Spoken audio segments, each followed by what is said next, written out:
안녕하세요. 저는 40대 중반의 두 아이의 엄마로 살아가고 있는 평범한 여성이에요. 결혼을 할 때는 시어른을 잘 만나야 한다고 하잖아요. 솔직히 가장 최악의 시부모가 어떤 사람이라고 생각하세요? 간섭하는 사람? 오히려 무관심한 사람? 말로 사람을 꼽주거나 언제나 차가운 인상으로 선긋는 사람? 제 기준에서 가장 최악의 시부모는 보수적이고 남아 선호 사상에 찌든 사람이라고 생각해요. 제가 경험한 일들을 들으신다면 그 어떤 사람들도 이 의견이 아니라고 말하지는 못하실 거예요. 시모는 두 아들을 낳았어요. 시모의 첫째 며느리는 두 아들을 낳았고 시모의 둘째 며느리는 두 딸을 낳았죠. 저는 둘째 며느리였어요.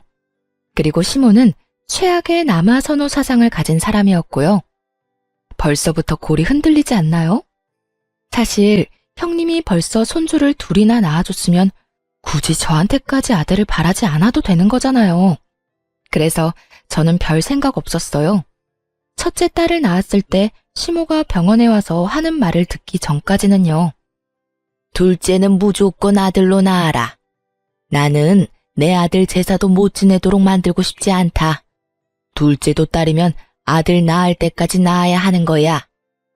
이런 이야기 듣는데 소름이 쫙 돋더군요. 그때 무슨 생각이 들었는 줄 아세요?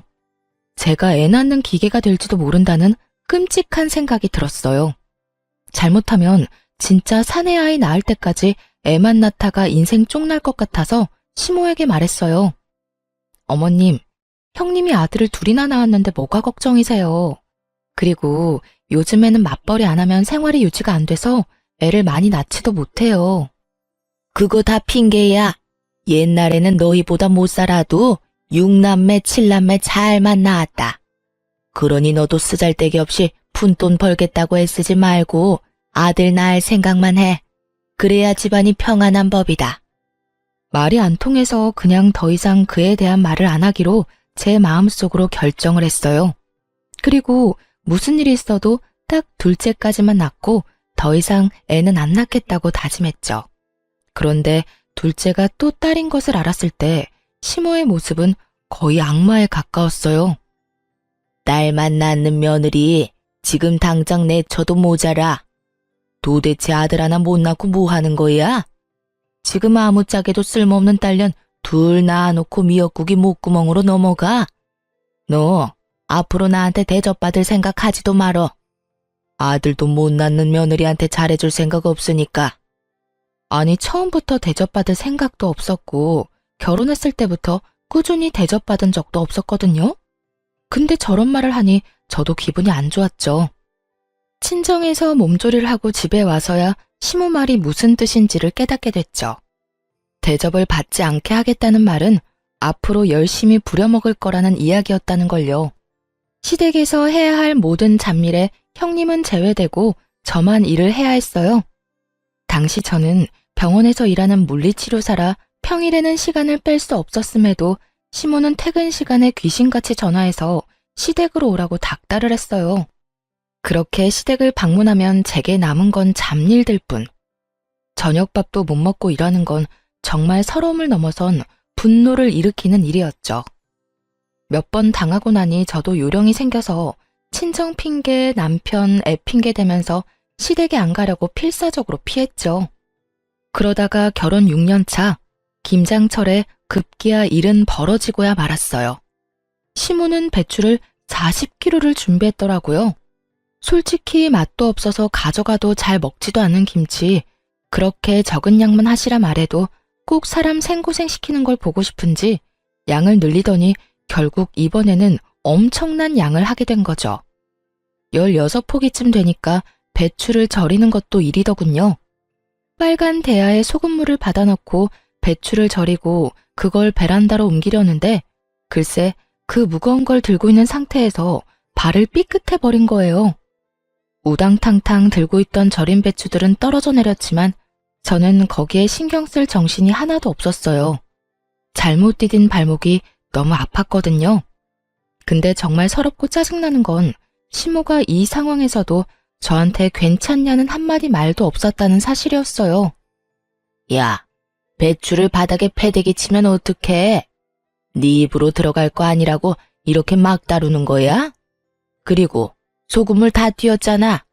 나중에 가전이랑 가구랑 녹슬면 네가 다 책임질 거야. 깨끗하게 해놓고 가. 사람이 다쳤으면, 그것도 자기 집 김장을 하다 다쳤으면 따뜻한 말 한마디 해줘야 하는 게 정상 아닌가요? 일단 자리에서 일어섰어요. 그리고 시모한테 말했죠. 어머님, 발 삔 것 같은데 조금 있다가 해도 될까요? 발목을 접질른 것 같은데 상태가 좀 안 좋아서. 제가 병원에서 일하는 물리치료사인데 제 발목 잘못된 거 아닌지 모를 리가 없죠. 그렇지만 너무 급성이라 발목에 티가 안 나더라고요. 최소 염좌, 까딱 잘못하면 금까지 갔을지도 모른다는 생각을 하고 있는데 시모가 제 말에 버럭 고함을 지르더군요. 너 엄살 떠는 거야? 아니면 설마 일하기 싫어서 일부러 넘어진 거 아니냐? 이것 봐. 요새 젊은 것들은 이래서 안 돼요. 한 것도 없이 요령만 피우고 당장 바닥에 있는 것들 안 치워?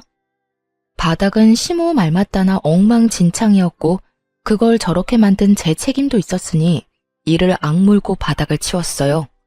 그렇지만 더 이상 일을 할 기력도 의욕도 없었죠. 그런데 엎드려 있는데도 발목은 욱신욱신 미치도록 아파왔어요. 바닥을 걸레로 닦고 배추를 주워 담는 동안 무릎을 바닥에 대고 발목을 쫙 편 상태로 무릎으로 기어다니며 일을 한 터라 더 안 좋았어요. 장승처럼 서서 저를 내려다보며 제가 그걸 치울 때까지 손 하나 거들지 않는 시모를 무시하고 저는 그 자리에 털썩 앉아 바지를 걷어 올렸어요. 다치고 나서 30분은 넘게 지난 상황이었거든요. 상황이 생각보다 엄청 심각했어요. 발목 관절이 보이지 않을 만큼 부어오른 발목은 둘째치고 복숭아뼈를 타고 위로 올라와 종아리까지 새까맣게 멍이 들어 있었거든요. 게다가 만져보았을 때는 엄청난 열까지. 발가락 움직이는 것도 잘 안 되는 걸 보니 뭔가 크게 문제가 생긴 게 틀림없어 보였죠. 제 발목을 보고도 시모는 코웃음 치더군요. 발 삐었나 보네. 그 정도는 하루 쉬고 나면 가라앉으니까 오늘은 할 일 다 끝내놓고 가. 할 일이란 건 배추를 절이는 일일 거고 그건 아직 절반도 넘게 남아있었어요. 저는 시모 말을 무시하고 폰을 열었죠. 네, 제가 발목을 접질렀는데 지금 열도 나고 꼼짝도 못할 정도로 아파서요. 네, 도와줄 사람도 없고요. 오른쪽 발목이라 제가 직접 차를 몰 수도 없어서 구급차를 좀 보내줬으면 좋겠어요. 지금 열이 발목뿐만이 아니라 몸에도 나고 있어서. 제가 전화한 곳은 119 구급센터였어요. 저 스스로 차를 운전할 수도 없고 저를 데려다 줄 생각도 없는 시모를 두고 선택할 수 있는 방법은 많지 않았어요. 게다가 시댁은 도시 외곽에 있었기에 택시도 잘 다니지 않던 곳이었거든요. 야, 너 꾀병이면서 구급차까지 불렀어? 일하기 싫어서 이렇게까지 하는 거야? 젊은 것들이 식은 머리가 없어서 지금 내놓은 건 다 하고 가야 할 거 아니야. 저한테 욕을 하던 말던 저는 주섬주섬 제 짐을 챙겼어요. 널브러진 배추들과 소금물이 담긴 커다란 고무통은 그대로 놔두고 말이죠. 구급차가 빠르게 시모집 현관문을 두드렸고 구급대원이 들어와서는 저를 부축했어요. 도와줄 사람이 없다고 해서 그런지 화를 내며 짜증을 내는 시모를 힐끗 쳐다보더라고요. 그래서 말해줬죠. 제 발목이 이 지경이 됐는데도 꾀병이라고 말하는 사람이에요. 이 다리로 배추를 다 절이고 가라니 말이 되는 소리예요? 구급대원도 진상과 엮이고 싶지는 않은지 시모를 모른 척하고는 구급차로 이동했어요. 다쳐서 구급차를 타고 병원을 가는데 마음이 한없이 편해지더라고요. 시모 면상 안 봐도 된다는 생각이에요. 그렇게 병원에 도착한 저를 기다리고 있던 건 의사의 무시무시한 소식이었죠. 발목 상태가 많이 안 좋아요. 다쳤을 때 바로 병원을 오셨으면 이렇게 뼈가 어긋나지는 않았을 텐데요. 다치고 발 많이 쓰셨어요? 네, 배추 절이다가 이렇게 됐는데 어머님이 바닥에 떨어진 거 당장 다 치우래서 엎드린 채로 좀 치웠어요. 그래서 그런 것 같아요. 아이고, 고생 많으셨겠네요. 어쨌든 지금 수술은 필요합니다. 열어서 고정시켜서 핀 박아야 해요. 제발 실금 정도만 갖기를 바랬는데 결국은 골절 진단에 고정술을 해야 한다는 말을 들으니 그제야 화가 막 치밀어 오르더라고요. 제 직업이 병원에서 일하는 물리치료사인데 지금 이 발목 때문에 그 일도 제대로 못하게 될지도 모르잖아요. 적어도 2달 병원 신세 지는 건 당연해 보이는 발목을 보며 제가 한숨을 푹푹 내쉬고 있는데 전화통에는 불이 나더군요. 야, 너 왜 안 와? 병원에서 사진 찍고 볼 거 다 봤으면 와서 김장해야 할 거 아니야? 배추라도 다 절이고 가야지. 일하다 중간에 내빼는 게 어딨어? 너 이런 식이면 나도 너 가만 안 둬. 딸밖에 못 낳은 년이 시댁에서 일도 안 해? 그럼 내가 뭐하러 너를 며느리로 받아들였겠니? 본부는 다 해야지. 아프다고 안 하고 힘들어서 못하고 그런 게 우리 집에서 통할 거라고 생각해? 수술을 해야 한다는 말을 하고 이성적으로 이야기를 풀어보려는 저도 순식간에 분노 게이지가 찰 만큼 선을 확 넘는 발언에 저도 빽 성질을 냈어요. 사람이 아파서 병원에 와 있는데 어떻게 그런 말씀을 할 수가 있어요? 그리고 무슨 일만 있으면 저한테 딸밖에 못 낳은 년이라면서 뭐라고 하시는데 그런 어머님도 딸이에요. 한가족 된 사람 가슴으로 품어줘도 모자랄 판에 그거 하나로 이렇게 사람 하나 괴롭히니까 기분 좋아요? 누가 들어도 당연한 제 말에 화가 나는지 시모가 전화를 뚝 끊더군요. 그리고 얼마 지나지 않아 남편에게 전화가 왔어요. 야근을 한다며 늦게 들어올 거라고 했던 남편인데 갑자기 전화를 하니 눈치가 딱 오더군요. 시모가 남편에게 무슨 말을 했구나 하고요. 전화를 받으니 남편의 고성이 날아오더군요. 저희 남편은 다 좋았는데 이거 하나가 단점이었거든요. 평상시에는 무슨 일이 있어도 무덤덤한 사람이 시모가 무슨 말만 하면 앞뒤 안 가리고 저한테 성질부터 내고 보는 거요. 시모가 얼마나 아들을 아꼈으면 시모 말이라면 똥으로 매주를 쓴데도 믿을 사람으로 큰 거예요. 야, 너 집 난장판으로 해놓고 갔다는 거 사실이야? 엄마가 전화 와서 나한테 하소연을 다 하더라. 도대체 무슨 생각으로 그런 짓을 한 건데? 아, 일도 바빠 죽겠는데 좀 잘하자. 엄마 비 맞추는 것도 며느리 할 일이잖아. 야, 내가 그 비 맞춰주다가 발목 수술까지 하게 됐는데 무슨 헛소리야. 너 나한테 그딴 거 시키려고 결혼하자고 했어? 아니면 딸 둘 낳고 나니까 너도 내가 하찮아 보여? 내가 너희 집 하녀냐고. 친놈이? 아, 바락바락 화를 내는데 발목이 엄청 쑤셔오더라고요. 흥분하니까 통증이 더 심해지는 것 같아서 저는 옆에 서 있는 간호사를 잠깐 불렀어요. 그리고 제 전화기를 넘겨주며 간호사에게 부탁했어요. 이 전화가 제 남편인데 지금 제 상황을 좀 설명해 주시면 안 될까요? 제가 화를 내니까 발이 너무 아파서. 제 부탁에 간호사가 살신성인의 자세로 제 전화를 받아 사실만 딱딱 알려주더군요. 네, 환자분 발목은 완전히 부러져서 어긋나셨어요. 금식하고 내일 수술을 하셔야 해요. 핀 박는 수술이라서 시간은 좀 걸릴 수 있고요. 최소 2달은 조심하셔야 하고 박아놓은 핀을 뺄 때까지는 안에 핀 박고 생활하셔야 하고요. 구구절절 간호사가 설명을 해주고는 제게 전화기를 주더군요. 남편이 뭐라 말하려는데 저는 전화를 끊었어요. 그러자 야근을 접고 응급실로 달려왔더라고요. 이게 다 무슨 일이야? 엄마는 당신 다쳤다는 말 없었는데. 당신한테는 어머님 말이 법이야? 어머님한테 무슨 짓 했냐고 묻고 네 눈으로 똑바로 봐 내가 어떤 꼴인지. 이런 꼴인데도 나한테 김장이나 하라고 난린데 당신이 나한테 위로도 못할 망정 어머님하고 같이 붙어서 나란히 내욕을 해? 누가 봐도 심각한 제 다리에 남편이 꿀먹은 벙어리가 되더군요. 괜찮냐는 말 한마디가 나올 수나 있었겠어요? 염치라는 게 있는 놈이면 아무 말도 못하는 게 정상이지. 그런데 남편이 제 눈치만 보는 동안 시모에게 또 전화가 오더군요. 저는 제가 받지 않고 남편에게 넘겼어요. 왜 나한테 줘? 그 전화 내용을 들어보면 내가 왜 주는지 알 거야. 잔말 말고 전화나 받아. 네. 전화를 받았는데 시모 목소리가 수화기를 뚫고 제 귀에까지 오더군요. 야, 우리 아들한테 일렀으니까 너 꾀병 부리지 말고 어서 집에 와. 일하기 싫다고 다친 척하는 게 말이 돼? 버러지도 그런 짓 안 해. 네가 눈에 뵈는 게 없어서 지금 배짱 부리나 본데? 어머니, 와이프 지금 다리 다쳐서 꼼짝달싹도 못해요. 아픈 사람한테 전화해서 이게 무슨 행동이세요? 제가 여태껏 어머니 편 많이 들어드렸지만 아픈 사람한테 이러시면 안 되죠. 제발 앞으로 자중하세요, 제발. 잘 모르시면 가만히나 계시라고요. 저한테 전화해서 고자질하지 마시고. 남편이 시모에게 소리를 치자 시모도 당황한 눈치였어요.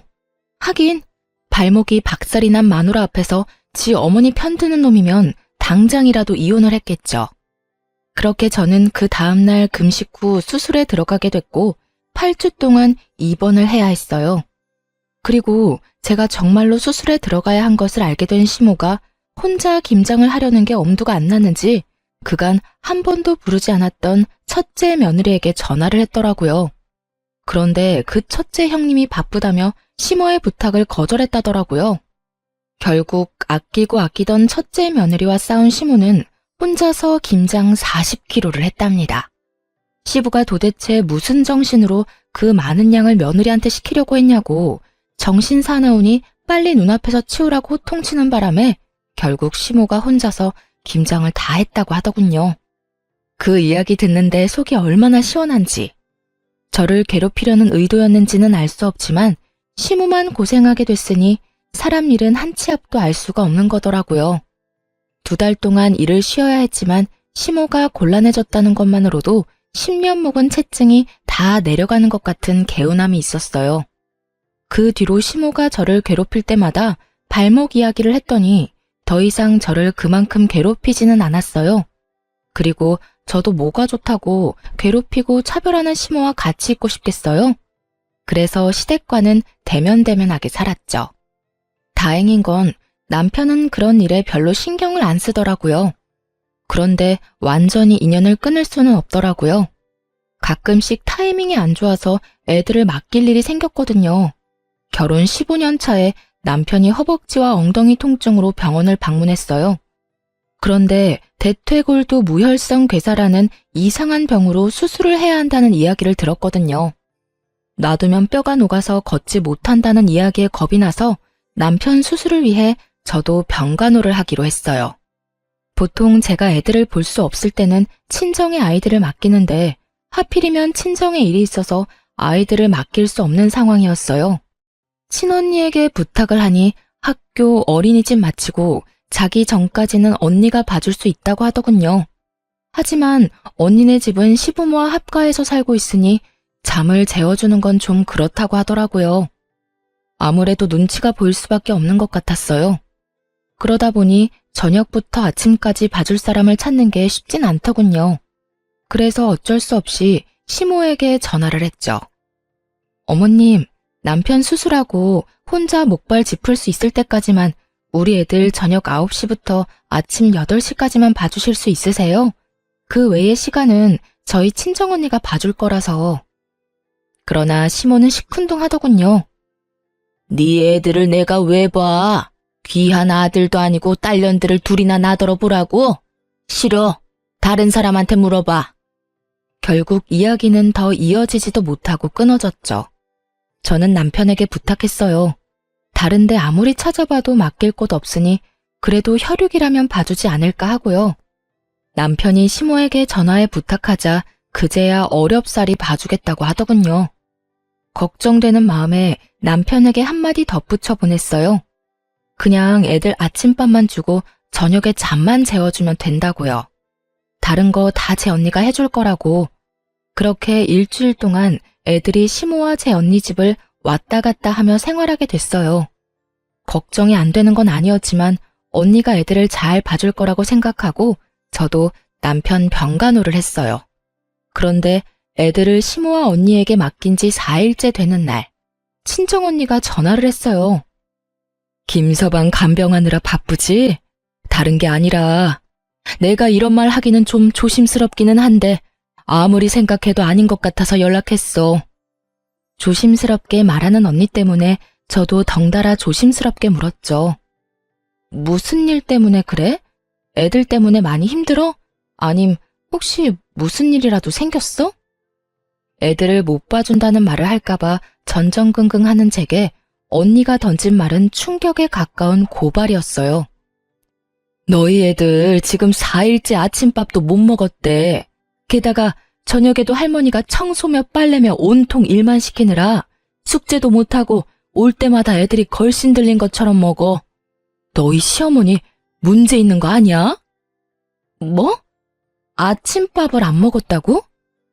꼴랑 11, 7살밖에 되지 않는 아이들이었어요. 영양을 충분히 섭취해야 할 시기에 아침밥을 안 먹였다는 이야기에 충격을 받은 제가 되물었죠. 그래, 애들이 저녁마다 너네 시댁에 가기 싫어서 울음바다야. 어린애들한테 자기가 어지럽힌 거 치우게 하는 것까지는 나도 이해해. 하지만 애들한테 할 말 못할 말까지 다 하는 건 좀 아니지 않니? 첫째는 이제 말도 다 알아듣고 분위기도 다 읽을 줄 아는데 들어보니까 거기 맡겨서 될 일이 아니야. 아니, 애한테 너는 딸이라서 쓸모없다는 말을 왜 하신 거야? 그러면서 너희 엄마가 너희 버리고 갈 거라는 말도 안 되는 말까지 하지 않나? 진짜 문제 있는 거 아니니?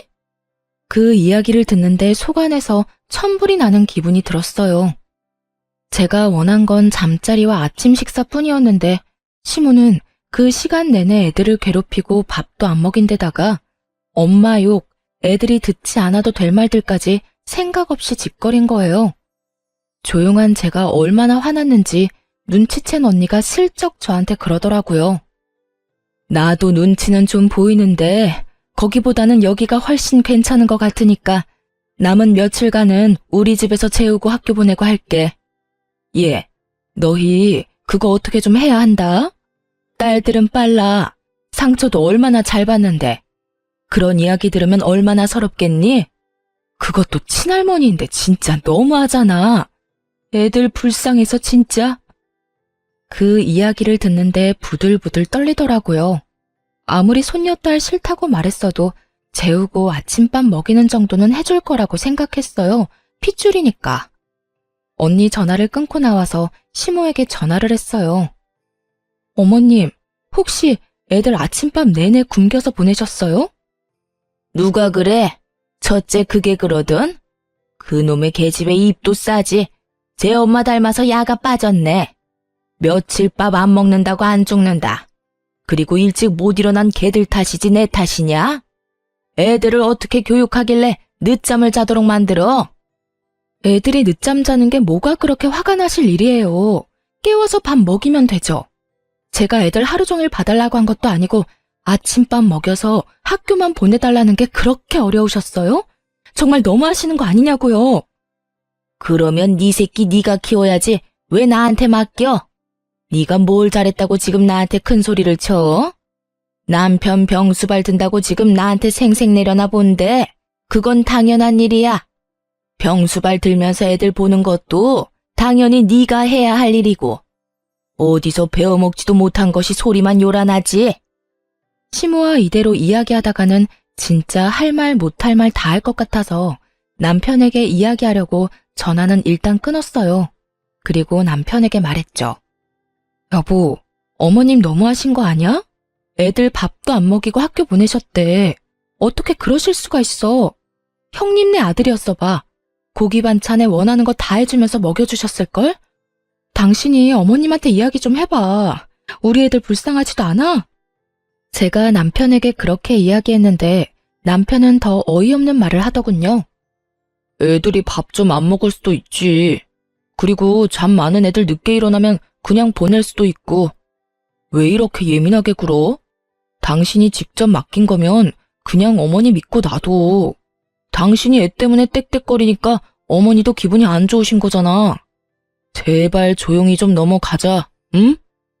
어차피 며칠만 참으면 다시 집에 데려올 건데 맡길 곳도 없는데 어쩌려고. 당신 그거 진심으로 하는 말이야? 정말로 내가 예민하다고 생각하는 거냐고. 애들이 불쌍하지도 않아. 당신도 아침밥 정도는 걸러도 된다고 생각하는 거냐고. 당신 어쩜 그렇게 냉정해? 당신도 어머님한테 옮았어? 아들이 아니라서 막 다뤄도 된다고 생각하는 거냐고. 그런 말이 아니잖아. 어차피 맡겨놓은 거 힘 빼고 놔두라는 거야.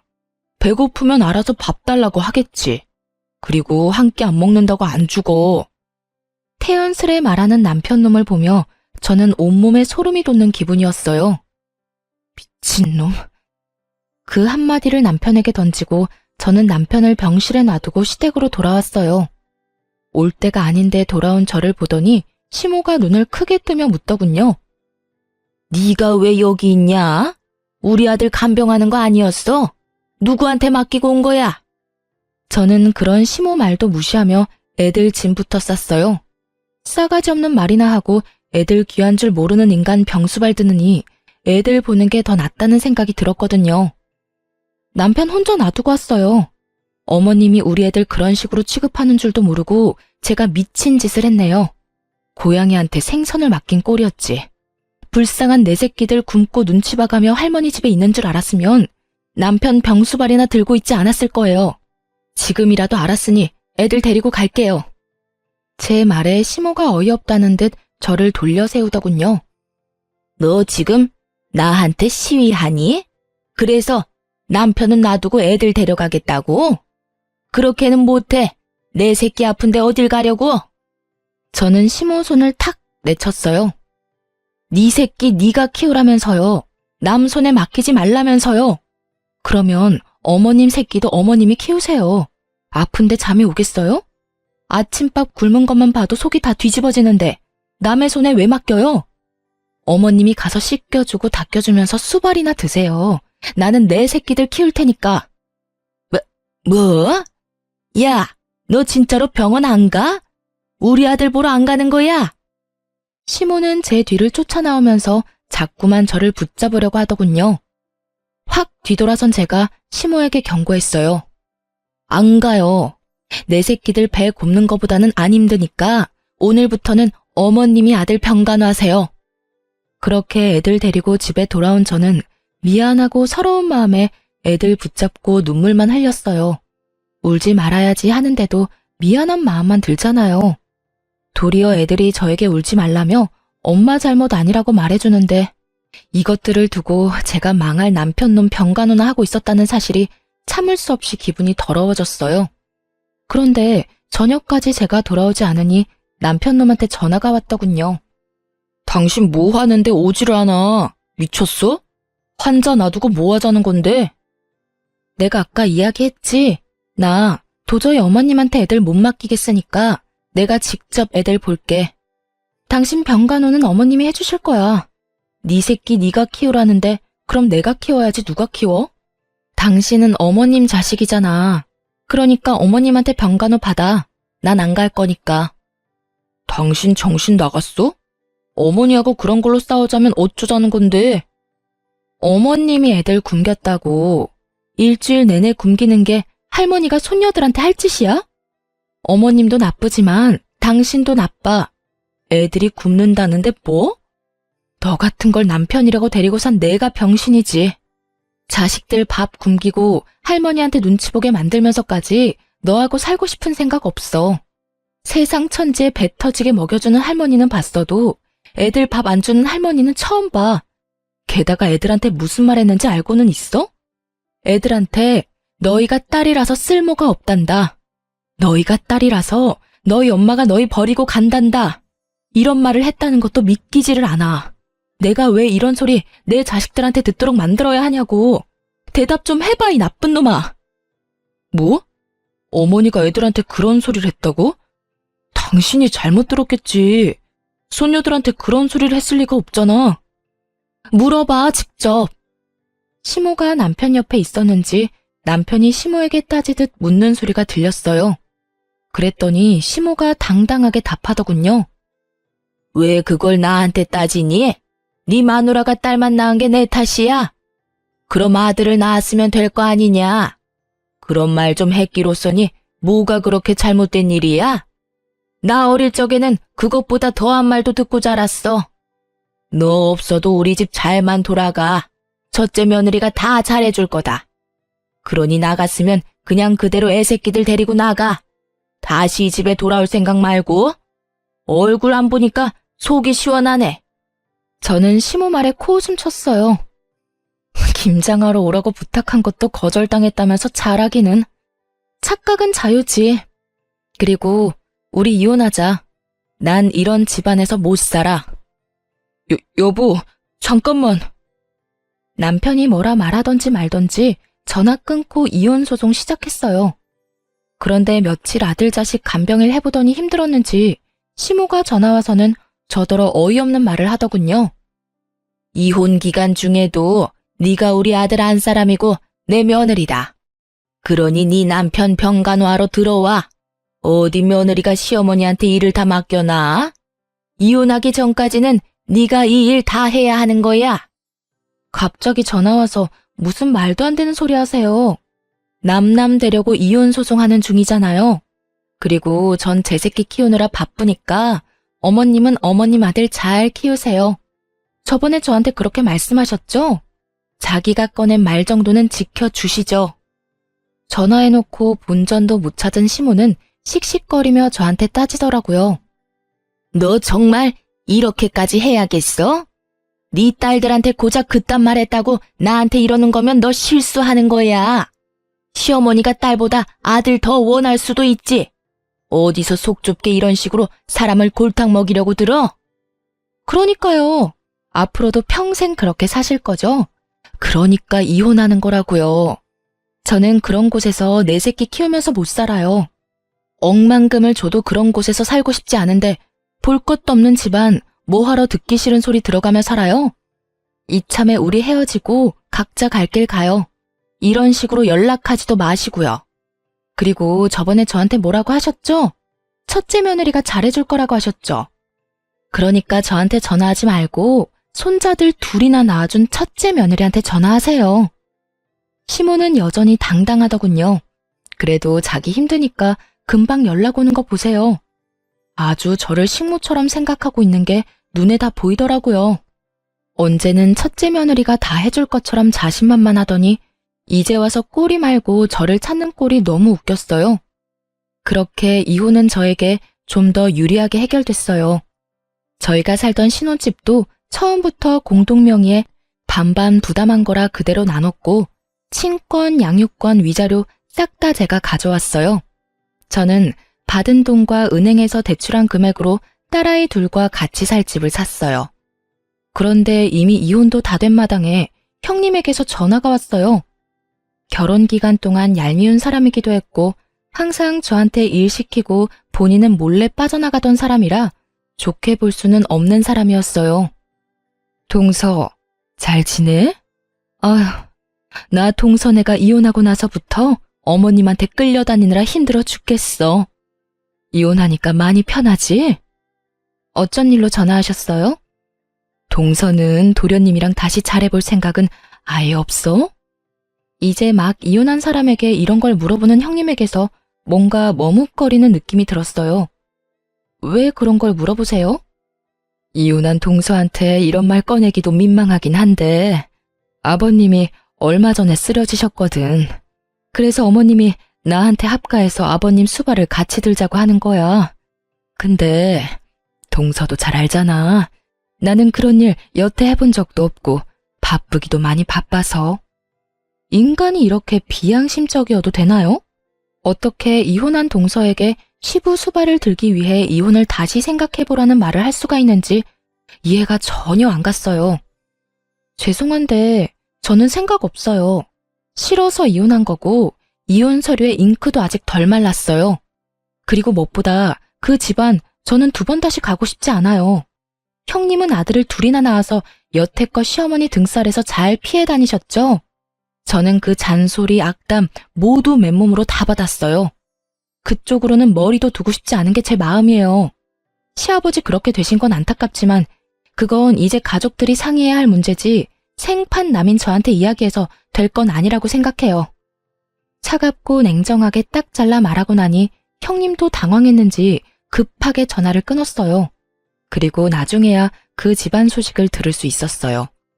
정말 웃겼던 게 그렇게 믿고 의지하려던 첫째 며느리는 시모 요구에 거절한 것도 모자라 아주버님을 들들 볶았던 모양이에요. 아주버님이 시모를 찾아와서는 시모에게 미쳤냐고, 진짜 노망난 거 아니냐고 악담을 퍼부었답니다.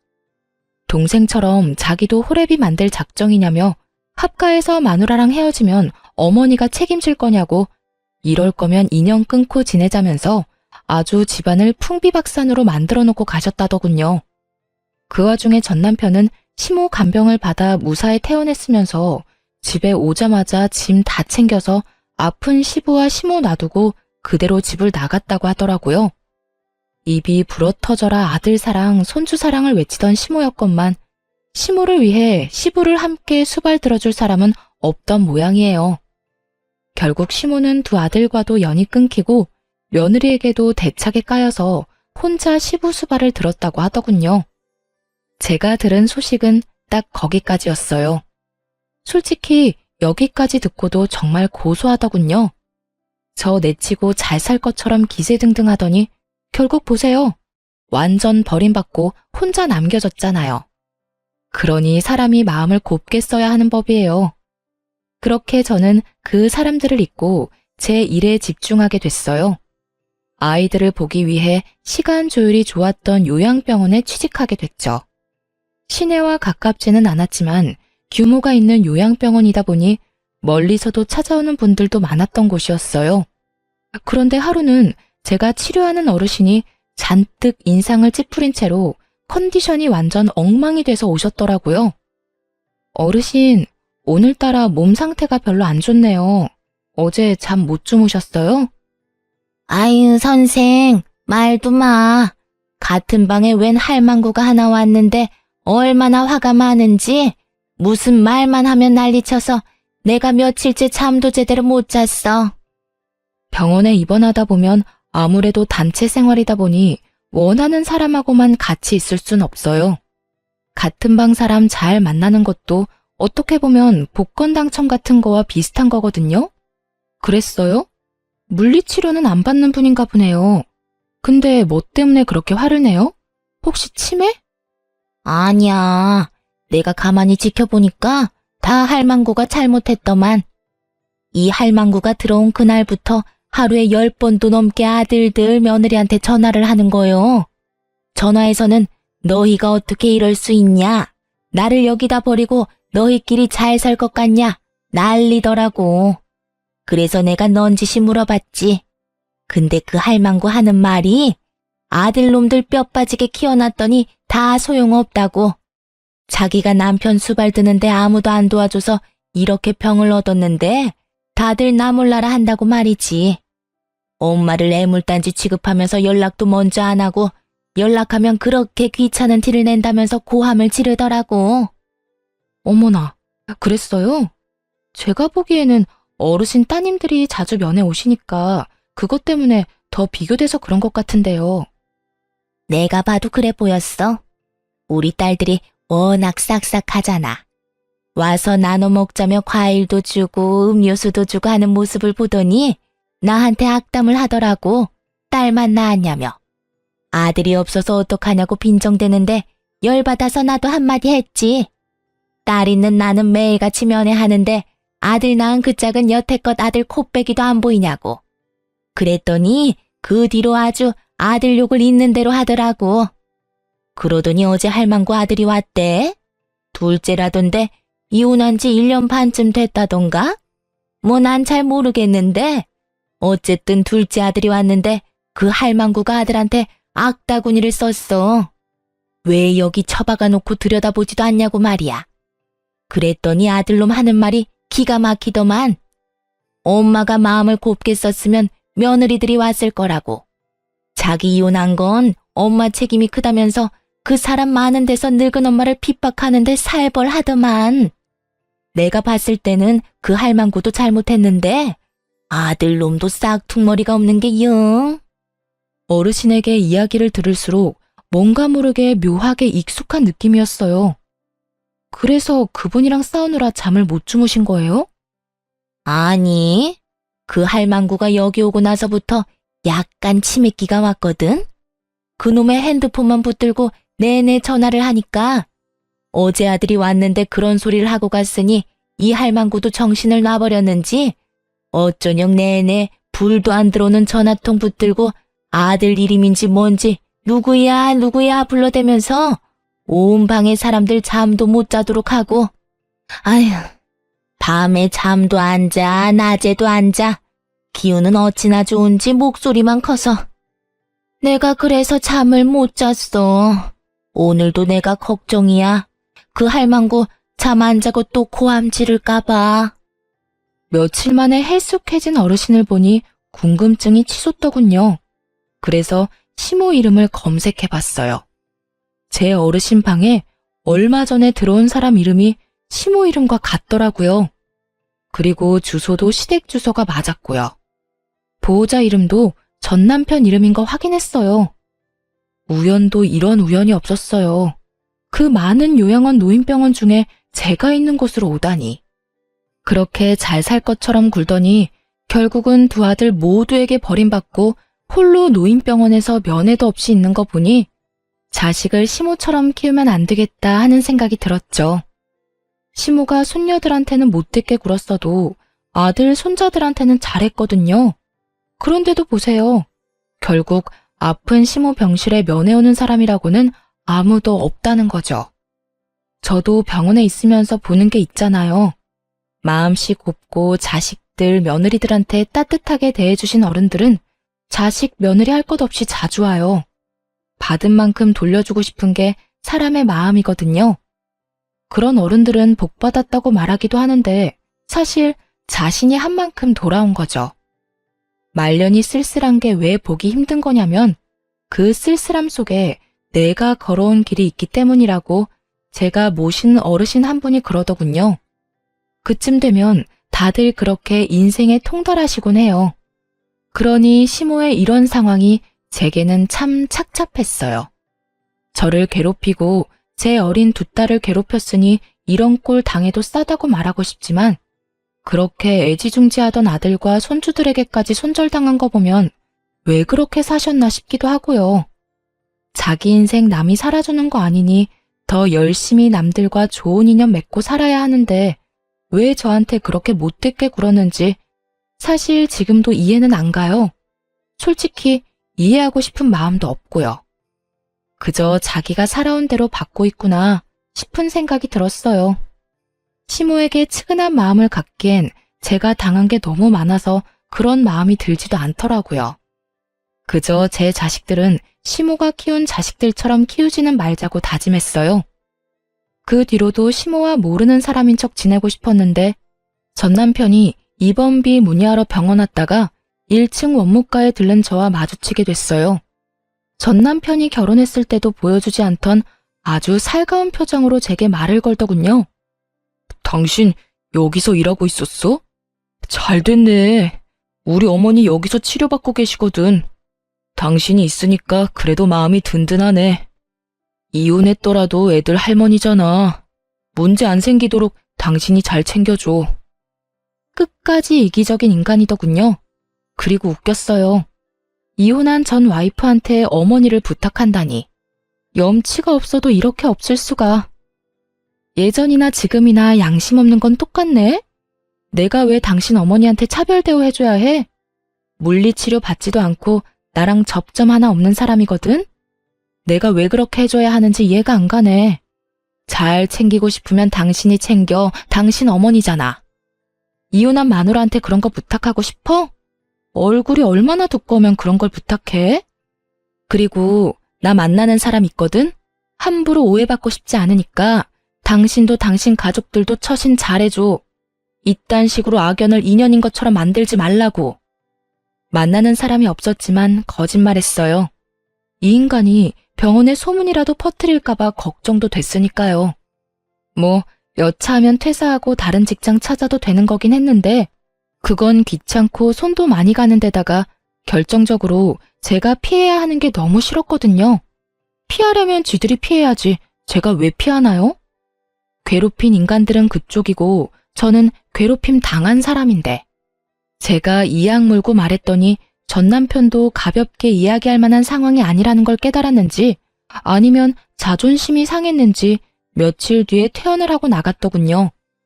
무슨 이유에서였든 더 이상 엮이지 않게 돼서 저로서는 한시름 놓는 상황이 되긴 했어요.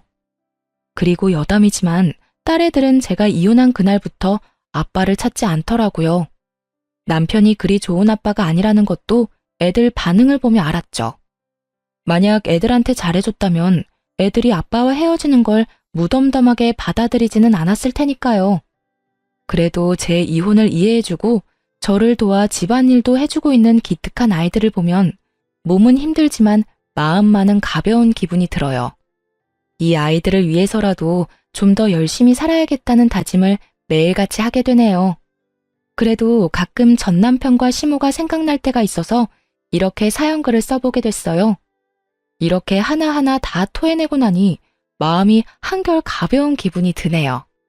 그리 즐거운 일들은 아니었지만 이렇게 꺼내서 한풀이 하듯 다른 사람들과 나누고 나니 그간의 응어리가 조금씩 풀어지는 것 같네요. 그럼 지금까지 제 사연 들어주셔서 감사합니다. 좋은 하루 되세요.